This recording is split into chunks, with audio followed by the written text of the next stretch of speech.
salió por la mañana, temprano. Hoy voy a seguir pues, con la serie de predicación que yo estoy haciendo últimamente, ¿verdad?, en la carta del apóstol Pablo a la iglesia de los Efesios.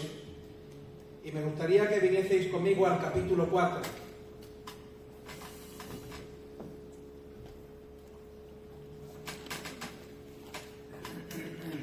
Es muy importante también pues compartir la palabra de forma literal, ¿verdad? Para sacarle explicaciones y demás, que está muy bien también, evidentemente, las aplicaciones espirituales.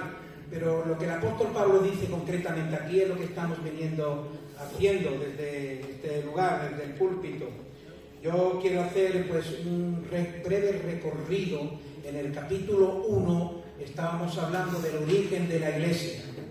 Y la iglesia en el capítulo 1 es comparada con un cuerpo. ¿Vale? Si tú estudias el capítulo 1 vas a ver que es el origen de la iglesia, lo que aparece ahí, y es la iglesia comparada con un cuerpo. Y que ese cuerpo ha sido concebido por el Padre en la eternidad. Ha sido adquirido y comprado por el Hijo y está siendo enseñado y guiado y protegido por el Espíritu Santo. Eso es lo que vemos en el capítulo 1. En el capítulo 2 ya no vemos el origen de la iglesia, sino la edificación de la iglesia. Y la iglesia es comparada con un templo. Y se nos dice que antes de que fuésemos hechos templo del Espíritu Santo, lo que éramos personas que estaban muertas en sus delitos y pecados. Se nos dice también en el capítulo 2 qué es lo que Dios hizo, cómo lo hizo y por qué lo hizo. Eso es lo que aparece en el capítulo 2. Tiene que ver con la iglesia con un cuerpo, tiene que ver con la edificación de la iglesia, y ahí, bueno, pues la obra que Dios hizo, en este caso, para que nosotros llegásemos a ser un templo en el Espíritu para morada santa en el Señor, que es lo que dice la Escritura.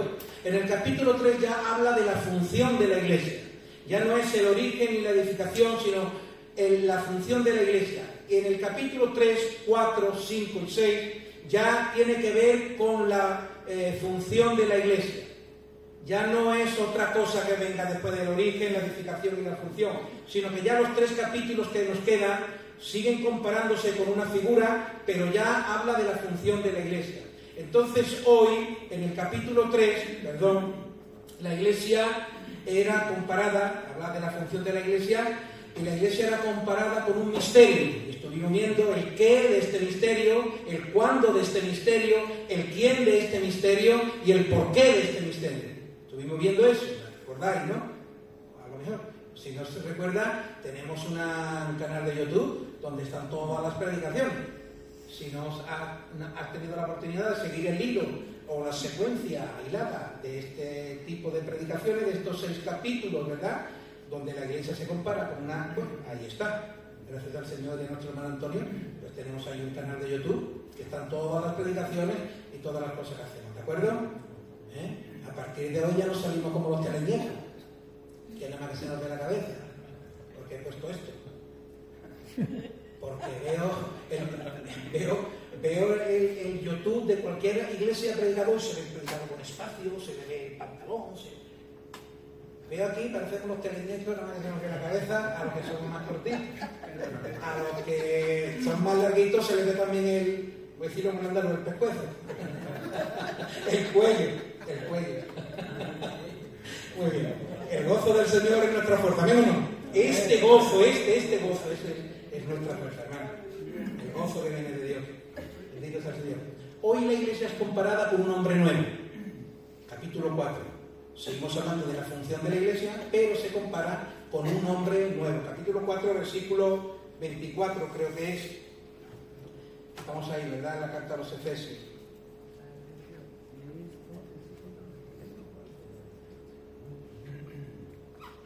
La carta a los Efesios, capítulo 4, versículo 24. Sí, dice: y vestíos del nuevo hombre. Y vestidos del nuevo hombre, creado según Dios en la justicia y santidad de la verdad. ¿Quién ha sido creado según Dios en la justicia y santidad de la verdad? Si no es, en este caso, ese hombre nuevo, amén. ¿Y ese hombre nuevo quién es? Nosotros. ¿Y nosotros quién somos? Hijos de Dios. La iglesia. Por eso es la iglesia comparada con un hombre nuevo. Y ahora vamos a ver ahí cosas fundamentales. En este capítulo 4 ya aparece en mi Biblia de estudio, que sigue hablando de la función de la iglesia, pero tiene dos partes este capítulo. Y va a hablar de dos elementos importantes, el apóstol Pablo. Una tiene que ver con unas enseñanzas de ética y moral para la conducta de la iglesia. Esa es la segunda parte. Y la primera parte tiene que ver en este caso con una exhortación práctica a la iglesia a guardar la unidad en el vínculo de la paz. Así que Pablo ahora viene a hablar a la iglesia, ¿verdad? A que ese hombre nuevo, ¿verdad? Es un hombre creado, en este caso, no solamente en la santidad de la verdad, sino que forma un solo cuerpo, todos los miembros que componen esa persona, ¿vale? Y rápidamente ahora nos va a hablar de 7 elementos estabilizadores, que es un elemento estabilizador, algo que produce ¿qué? Estabilidad. Pues estamos hablando en este caso de la unidad, ¿vale? Entonces habla, renglón seguido en los versículos, vamos a leer, de los 7 estabilizadores de la unidad, que le da estabilidad, que le da fuerza, que le da vigor a la unidad de la iglesia, porque la iglesia es una, amén o no. Los demás somos células locales de la única iglesia. Vamos a poner a Jerez. En Jerez hay una sola iglesia, amén. En el corazón, en la mente de Dios, en el corazón de Cristo y del Espíritu Santo, hay una sola iglesia. No hay 2, ni 3, ni 5, ni 15. Una sola iglesia. Y cada grupo o célula local forma parte de esa única y exclusiva iglesia. Y lo que nos une a todas, a la única iglesia, por eso cuando tú te vas a otra nación y llegas a una iglesia, hay algo que te hace sentir dentro de ti que estás en casa, que son tus hermanos, que es mi familia, porque tenemos el sello de Dios como familia de Dios. Eso es así, el que lo haya visto, que haya ido por ahí lejos y esté solo, cuando ha ido a la iglesia es diferente que cuando ha entrado en el McDonald's o en el hotel o se ha quedado en el camión con tu hermano Paco, Manuel. Entonces, es importante el ámbito de la unidad. Vamos a ver los 7 estabilizadores de la unidad.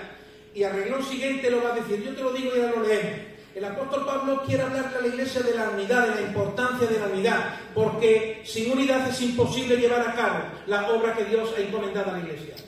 Y cuando Jesús ora en el capítulo 17 de Juan, en su oración sacerdotal, Él tiene en mente a una iglesia que esté unida en doctrina, una iglesia que esté unida en coinonía, una iglesia que esté unida en el servicio. Eso es lo que busca Dios. Dios busca a una iglesia unida para poder llevar a cabo. Ahora entiende, ¿verdad? O entendemos la oración de Jesús, Padre, que sean uno para que el mundo sepa, para que el mundo crea. Sí, ese para tiene mucho que ver. Para que la iglesia tenga fuerza y pueda impactar de verdad, la iglesia tiene que estar unida. Y nosotros somos llamados a ser solícitos y responsables en esto. Por lo tanto, el hombre nuevo es responsable de guardar con solicitud la unidad del Espíritu en el vínculo de la paz. ¿Amén o no? ¿Estamos hasta ahí? Hablemos de la fraternidad. Voy a empezar por donde iba a terminar. La fraternidad de pastores e iglesias de Jerez. ¿Amén? ¿Tú crees que eso es bueno? No hablamos de denominacionalismo. Yo creo que el denominacionalismo ha traído más perjuicio que beneficio a la iglesia, la verdad. El otro día leía yo un artículo que hablaba, pues, denominacionalismo, estrategia divina o estrategia satánica. Ahí lo dejo para que haya una reflexión en casa y lo puedas ver. O te mando para que lo puedas leer. Yo creo que ha traído más perjuicio el denominacionalismo más que beneficio. Pero los elementos estabilizadores de la unidad lo vamos a ver ahora. Y cuando la fraternidad se reúne, cuando la única iglesia se reúne o hace una actividad, está fomentando y y está vigorizando los estabilizadores de la unidad. Y eso es bueno. Otra cosa es que una fraternidad esté en un proceso de revertir el sincretismo religioso, ahora digo que es, en verdadera unidad bíblica. Pero cualquier fraternidad, como cualquier creyente, conforme va avanzando y creciendo, va madurando y va consiguiendo ir quitando poco a poco el sincretismo religioso, juntos pero no unidos. Ese es el sincretismo religioso. Cada uno... No, pero el Espíritu Santo quiere eso, la unidad de la Iglesia. Por eso oró Jesús. Y la Iglesia, conforme avanza el Espíritu, la trata y madura, y la Iglesia va aprendiendo cada día. La fraternidad nuestra, por ejemplo, de Jerez, a la cual pertenecemos con orgullo, amén, independientemente de que esté en un proceso de maduración desde la perspectiva que digo, de quitar el sincretismo religioso, establecer la unidad verdadera y bíblica. Pero es muy importante que nosotros participemos, sigamos participando de ese tipo de cosas, porque cuando se reúne, los estabilizadores de la unidad se están vigorizando, se están guardando. Lo contrario sería, independientemente de nuestras opiniones, yo te digo que sí, que la fraternidad, esta y la de Córdoba, está en un buen estado de esto que digo, de alcance ya de unidad bíblica, de desalojo del sincretismo, pero sí, estoy seguro que la fraternidad de iglesias de Jerez el año que viene será un poco mejor que este año en relación a ir estableciendo en ella esa unidad bíblica que es la que Dios quiere, la que el Espíritu quiere. Y los estabilizadores son estos, porque a todas las células locales, a la única iglesia de Jerez y a la única iglesia universal, nos une estos estabilizadores.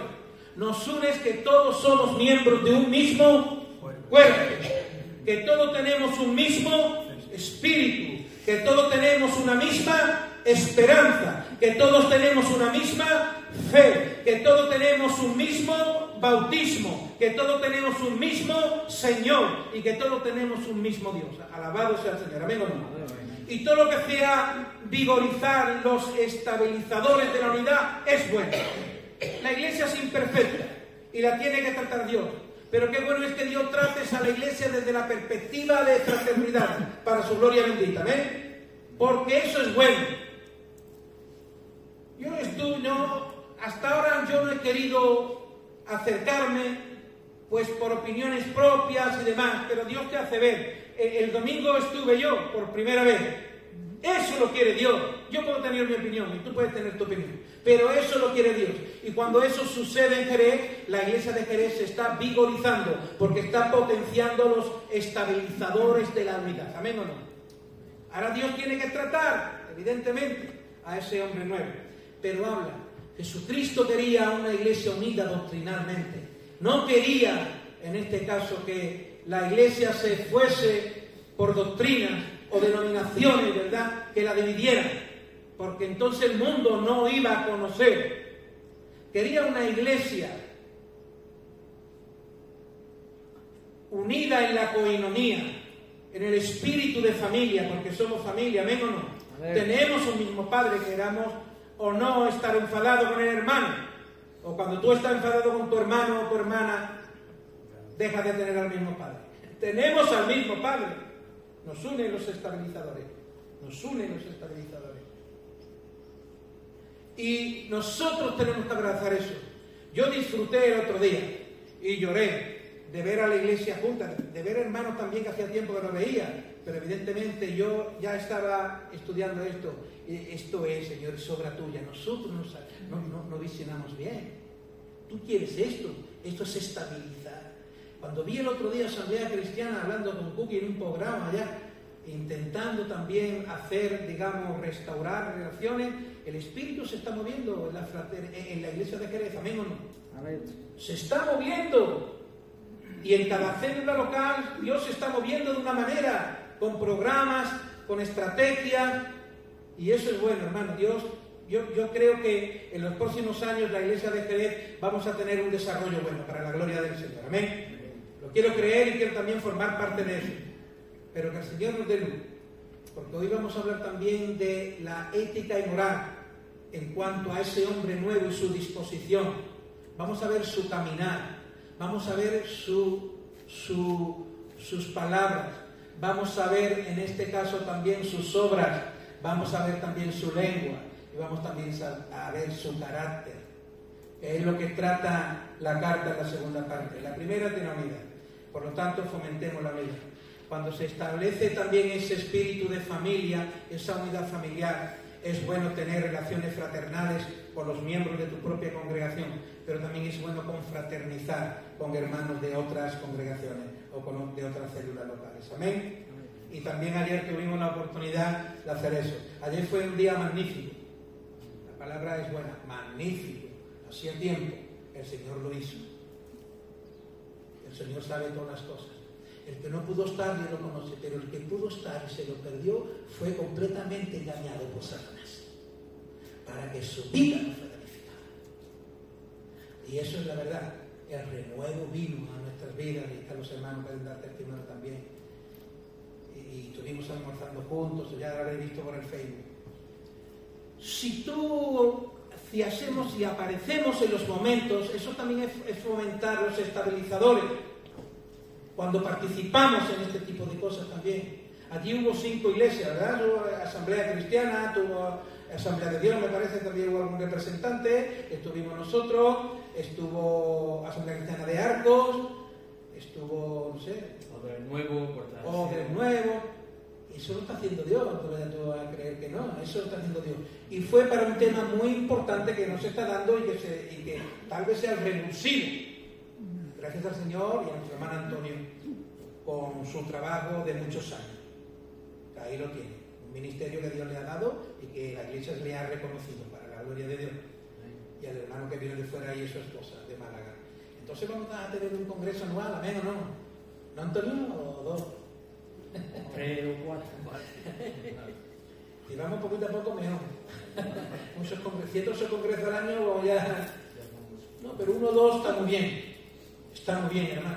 Seguir hablando de lo mismo, trayendo a nuevas fuentes y él desarrollando ese programa para que se pueda extender y aprovecharlo nosotros. Amén o no. Amén. Para la gloria de Dios. Todas estas cosas son estabilizadores de la unidad. Cuando me aíslo, cuando me vuelvo independiente, un creyente independiente y me aíslo, no estoy en la voluntad de Dios. Puedo tener mi criterio, mi razonamiento, pero no estoy obrando como quiere Dios. Y eso es muy importante, hermano. Tenemos que estar juntos, tenemos que confraternizar nosotros y tenemos que confraternizar con los demás para la gloria de Dios. Amén. Así que esta es la parte que tocante a esta primera. Lo digo porque este capítulo no me da tantos datos como los demás en el libro, en la fuente que yo estoy estudiando. No me da y he tenido yo, bueno, porque pedirle al Señor que me dé. Entonces esto de la unidad de la oración del capítulo 17 de Juan, en el sentido de la unidad doctrinal, familiar y en el servicio también. También, la iglesia tiene que estar unida en el servicio, amén o no. Entonces, oramos por ti, España, eso es un evento de la fraternidad, de la iglesia, donde los estabilizadores se potencian, amén o no. Y el culto unido es también un elemento que potencia los estabilizadores de la unidad de la iglesia. Todo lo que sea contrario, pero el enemigo nos engaña. Y tenemos que tener mucho cuidado porque a veces entramos en una dimensión un poco de hacer como hizo Moisés, ¿no? Pegando en la peña, ¿no? En la queja en relación al pueblo. Nosotros no estamos para quejarnos, sino más bien para orar y para visionar bien y para enseñar bien. Y fomentar eso, la unidad de la iglesia entre nosotros. Y no dejar que el enemigo mine la unidad de la iglesia celular, de la célula nuestra, mine entre nosotros. Y entre nosotros siempre cisma y división y otro tipo de cosas que no son del espíritu, que son en este caso de la carne, pero que es una herramienta que Satanás usa para debilitar el mensaje de la cruz en el seno de la iglesia. Eso de debilitar el mensaje de la cruz, no porque se debilite por sí mismo, sino porque no va a tener tanta fuerza en boca de la iglesia cuando la iglesia no está unida. ¿Qué dijo Napoleón? estratega militar, divides y vencerás. Entonces, si las iglesias de Jerez están desunidas, Satanás está venciendo. Estamos perdiendo terreno. Si las iglesias de Jerez se unen, poco a poco va creciendo en establecer el espíritu de la unidad bíblica. Gloria a Dios, vencerá. Eso es lo que nos quiere Satanás. Y a nivel celular, entre nosotros pasa lo mismo. Quiere que las diferencias, quiere que los malos entendidos provoquen distanciamiento entre nosotros. Y eso no es del Señor. Eso es del enemigo para debilitar nuestra potencia y nuestra fuerza. Y eso tampoco debemos dejarlo ser. Tenemos que ser sabios y tener sabiduría de lo alto para discernir y decir, como decía Pablo, que no ignora las maquinaciones del diablo. Que, en otras palabras, que sepamos estar sintonizados para verle las orejas al lobo cuando aparece. Si no, nos la dará una y otra vez y conseguirá su propósito. Los estabilizadores, lo dice ahí, dice capítulo 4, versículo 1, yo pues preso en el Señor os ruego que andéis como es digno de la vocación con que fuisteis llamados, con toda humildad y mansedumbre, soportándoos con paciencia los unos a los otros, en amor, solícitos en guardar la unidad del Espíritu en el vínculo de la paz. Un cuerpo, estabilizadores, un espíritu, como fuisteis también llamados en una misma esperanza de vuestra vocación, un Señor, una fe, un bautismo y un Dios y Padre de todos. Amén. Así que a partir de ahora vamos a intentar disfrutarnos más los unos a los otros desde la perspectiva de iglesia celular, vamos a llamarlo así, de célula, ¿verdad?, perteneciente a la iglesia, en las relaciones interpersonales entre nosotros, hermano. Habemos mucho que nada más que nos vemos los domingos.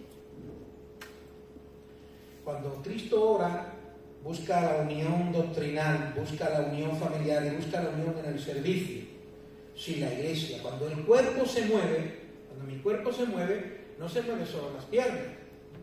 Las piernas y los pies no se mueven. Las piernas y los pies sin el cerebro no se mueven. Cuando yo me muevo, mi visión se mueve y va renovándose conforme ando, teniendo un ángulo diferente de visión conforme ando. Mis cejas y mis pestañas cuando ando funcionan para que las partículas que están en el aire, cuando me peguen en la cara, no se me introduzcan en los ojos y me puedan, en este caso, afectar la vista. Sí, todos los miembros participan en el servicio de la iglesia. De la misma manera que todos los miembros del cuerpo se mueven juntos.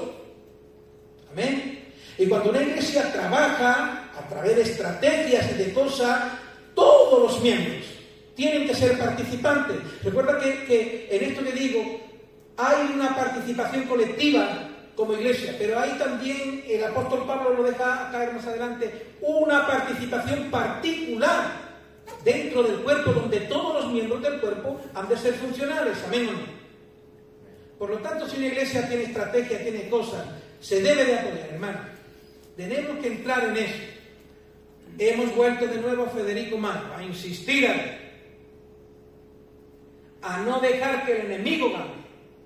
Hemos vuelto, hacen faltas estrategias, pero hemos vuelto ahí, también con el deseo de ser un lugar donde todos los creyentes que lleguen al centro puedan ser dirigidos a esa reunión los martes. Eso es un filtro que no tenía hasta ahora.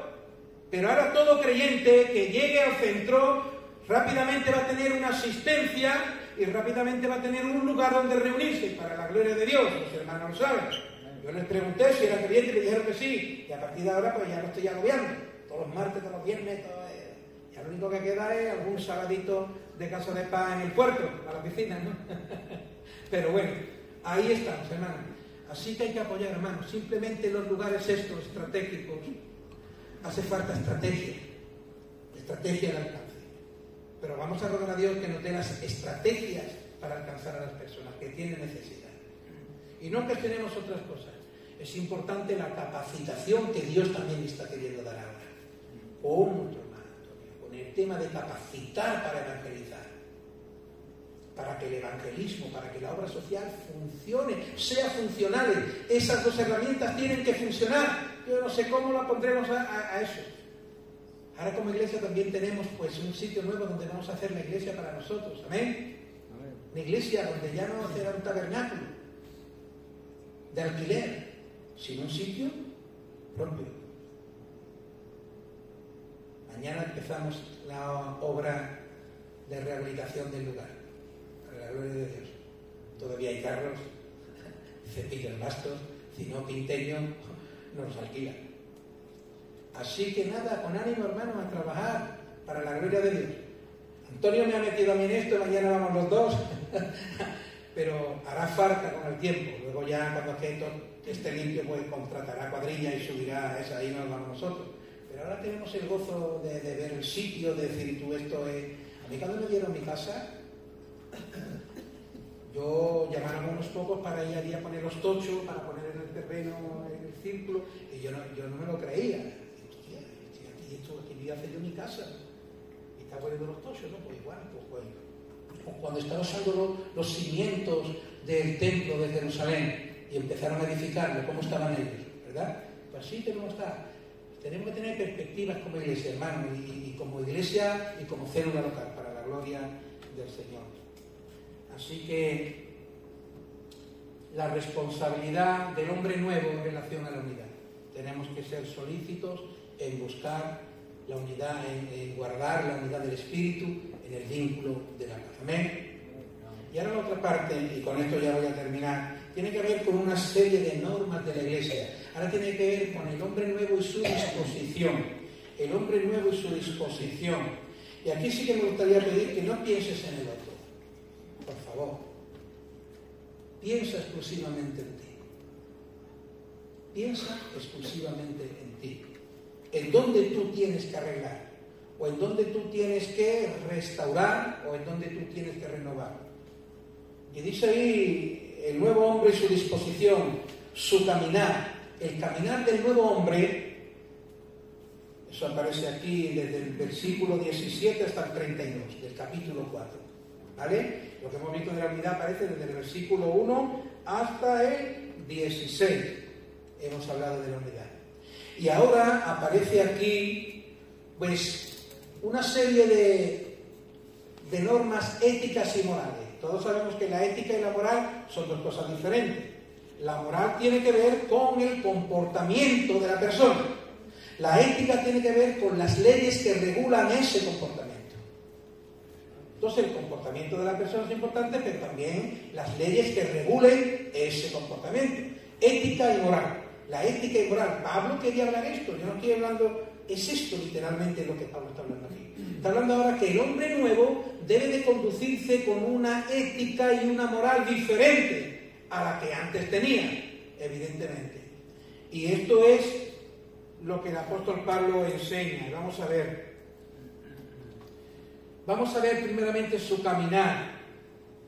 Su caminar. El caminar del hombre nuevo debe de adaptarse al paso de su Salvador. Es lo que dice. También en Juan, me parece, en primera de Juan me parece que es, ¿verdad? Dice el texto, el que dice que permanece en él debe de andar como él anduvo. Entonces, el hombre nuevo se va asemejando a Jesús. Es lo que el apóstol le quiere enseñar a la iglesia. Y dice ahí, esto pues digo y requiero en el Señor que ya no andéis como los otros gentiles. La iglesia tiene que marcar la diferencia en medio de la sociedad. Y no estoy hablando ahora del proceso de santificación progresiva de cada uno, que ahí ya cada uno con Dios. ¿Vale? Pero es importante esto. Dice ahí, esto pues digo y requiero en el Señor que ya no andéis como los demás gentiles que andan en la vanidad de su mente, teniendo el entendimiento entenebrecido, ajenos de la vida de Dios por la ignorancia que en ellos hay, por la dureza ¿Qué es lo que provoca ignorancia? La dureza de corazón. Los cuales después de que perdieron toda sensibilidad se entregaron a la lascivia para cometer con avidez toda clase de impureza. Mas vosotros no habéis aprendido así a Cristo. Mas vosotros no habéis aprendido así a Cristo. Si en verdad le habéis oído y habéis sido por él enseñados, si en verdad le habéis oído y habéis sido por él enseñados. Le está hablando a la iglesia, Le está diciendo si en verdad lo has oído, si has sido por él enseñado. Dice, conforme a la verdad que está en Jesús, en cuanto a la pasada manera de vivir, despojaos del viejo hombre, que está viciado conforme a los deseos engañosos, y renovaos en el espíritu de vuestra mente, renovad vuestro pensamiento, y vestidos del nuevo hombre, revestidos del nuevo hombre, creados según Dios en la justicia y santidad de la verdad, por lo cual, desechando la mentira, hablad verdad cada uno con su prójimo, porque somos miembros los unos de los otros. Airaos, pero no pequéis, no se ponga el sol sobre vuestro, ni deis lugar a quién, al diablo. Hasta ahí la palabra del Señor. Vamos a ver que el caminar del nuevo hombre debe de ser siguiendo las pisadas de su Salvador. Y en primer lugar vemos aquí en el capítulo 4 arriba, que dice en el versículo 2, con toda humildad y mansedumbre. Humildad.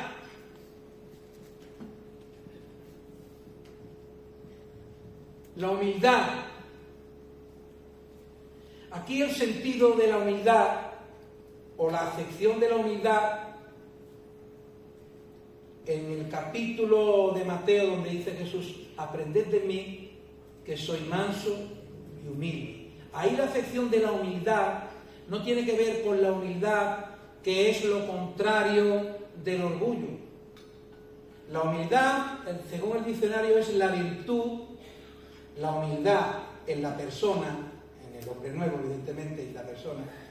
La humildad es la virtud de tener conciencia de las propias debilidades y por lo tanto actuar en consecuencia. Es decir, una persona humilde reconoce sus errores, reconoce que se equivoca. Lo contrario de humilde, ¿qué es? Orgullo, soberbia. El orgulloso, y seguramente conocerás a alguien, no reconoce sus errores, los justifica y los defiende, y nunca se baja del carro. Eso es lo que hace uno. Sin embargo, una persona humilde, si es capaz de reconocer, en este caso, eso puede pasar en los ministerios. Los ministerios, el pastor, hay pastores que no van a reconocer nunca nada, porque es el pastor, si reconoce el pastor se ha debilitado. Pero que tenemos que tener esa humildad. Aprended de mí que soy manso y humilde, porque todos nos equivocamos, amén o no. Amén. Y no todos tenemos la razón siempre.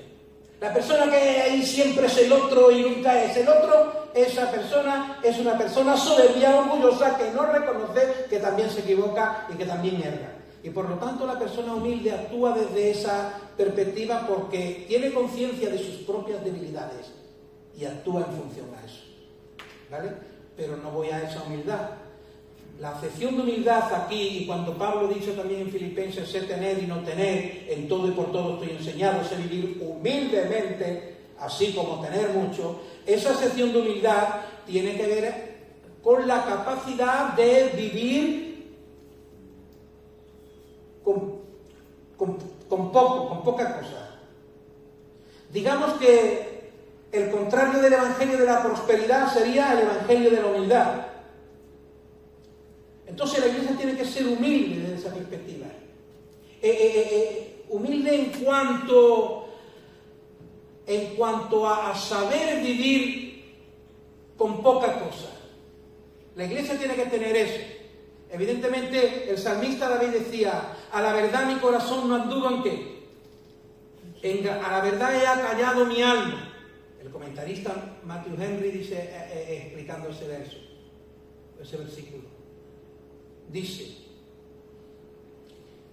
que el ser humano busca las cosas de la tierra, busca las cosas materiales, pero acá hay personas que han acallado su alma en relación a eso y que han aprendido a vivir con humildad, no con un deseo de alcanzar bienes y cosas materiales. Y David dice en ese texto: a la verdad he acallado mi alma.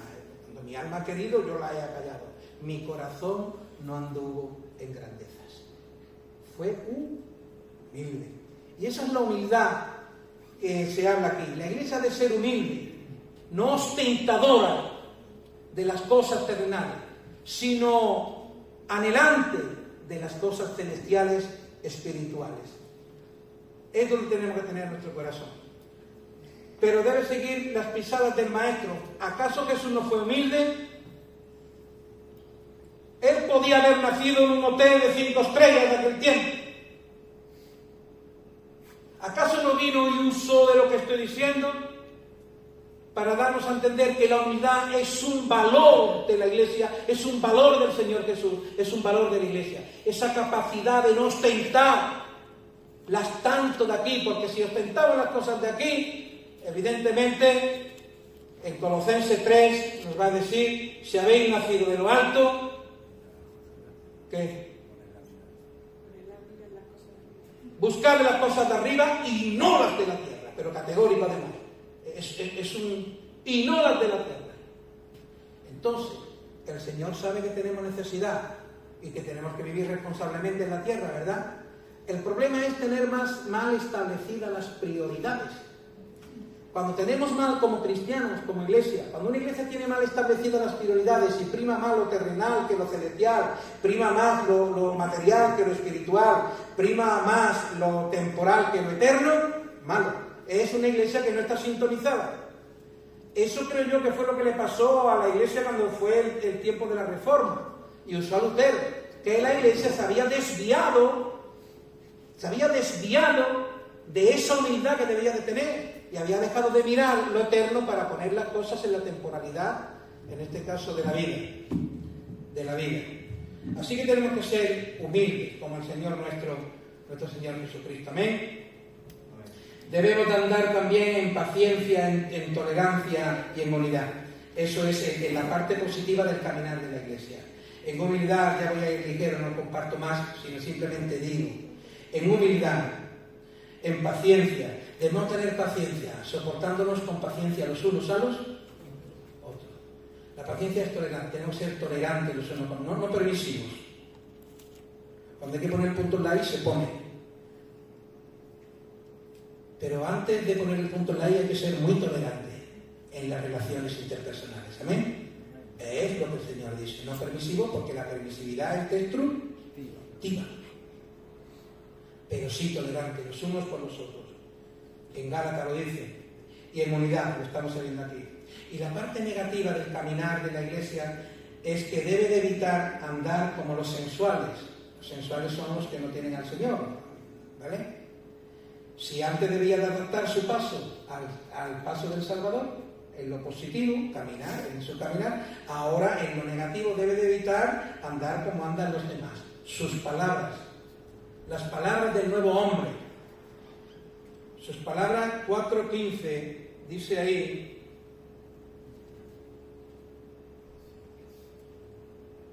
sino que, siguiendo la verdad en amor, crezcamos en todo aquel que es la cabeza de Cristo, de quien todo el cuerpo, bien concertado unido entre sí, por todas las coyunturas que se ayudan mutuamente, según la actividad propia de cada miembro, recibe el crecimiento para edificarse en el Señor.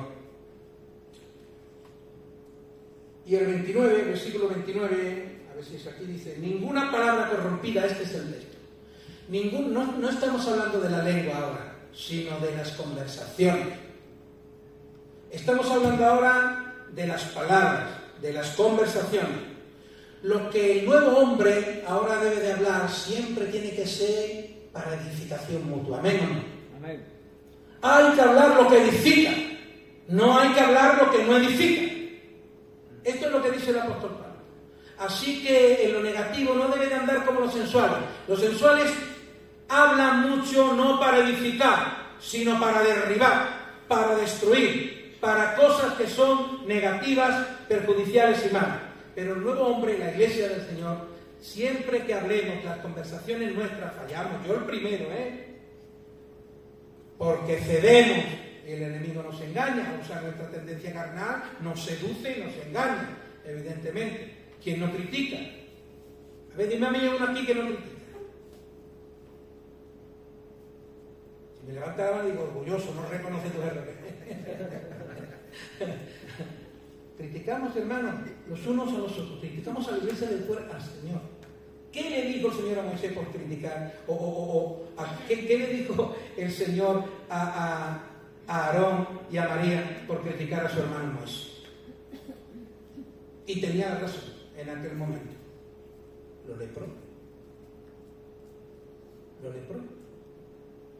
Nosotros, cuando hablamos entre nosotros, nuestras conversaciones tienen que ser todas que edifican. Esta es una corrección del Señor para todos, para mí el primero, Por eso he dicho antes que no mire nadie al otro ni piense en el otro, piensa en ti. Piensa en ti. Es muy importante. Nuestras palabras, debemos de hablar, esforzarnos, el hombre nuevo en hablar lo que edifica. Sus obras debe despojarse del viejo hombre. Tenemos que ir, y de la vieja mujer, tenemos que ir quitando de nosotros todo aquello que pertenece a la vieja mujer, al viejo hombre. Todo eso es un proceso, pero el proceso tiene que darse. El proceso tiene que darse. Y en el proceso tiene que haber esfuerzo. Cuando uno no se esfuerza es porque no está progresando. No hay un proceso, hay un estancamiento. Y lo que no podemos nosotros es seguir siendo los mismos, sí tener cosas que tratar en el proceso de santificación progresiva. Eso ya está hasta que vayamos al cielo, tenemos que estar en ese proceso. Pero lo que no puede hacer uno es conformarse a ese estado, saber que hay cosas que tengo que quitar de mi vida y no hacerlo. Y pasar un año y otro, y seguir con esas cosas que pertenecen al viejo hombre. Y aquí todos tenemos cosas de esas, Tampoco dime uno que no tenga cosas de esas. Orgulloso.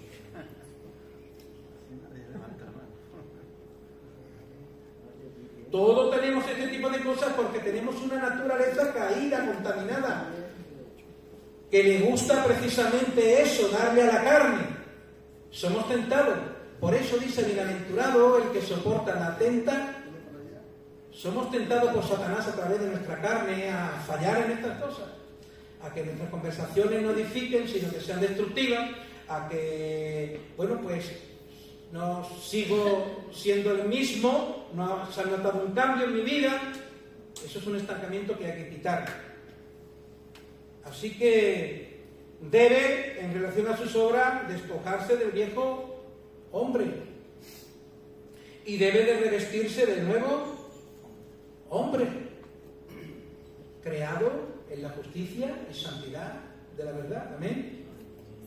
Esto es un proceso de maduración, de perfección en la vida cristiana, pero que tiene que haber un esfuerzo por nuestra parte, porque la santidad progresiva nos corresponde a nosotros. Está la santidad salvífica, que esa es gratuita, la ofrece Cristo en la cruz.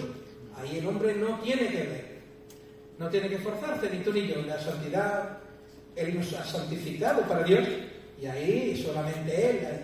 Pero en la santificación progresiva ya tiene que darse mi esfuerzo. Si yo no me esfuerzo en santificarme, evidentemente no voy a entrar en esa dimensión.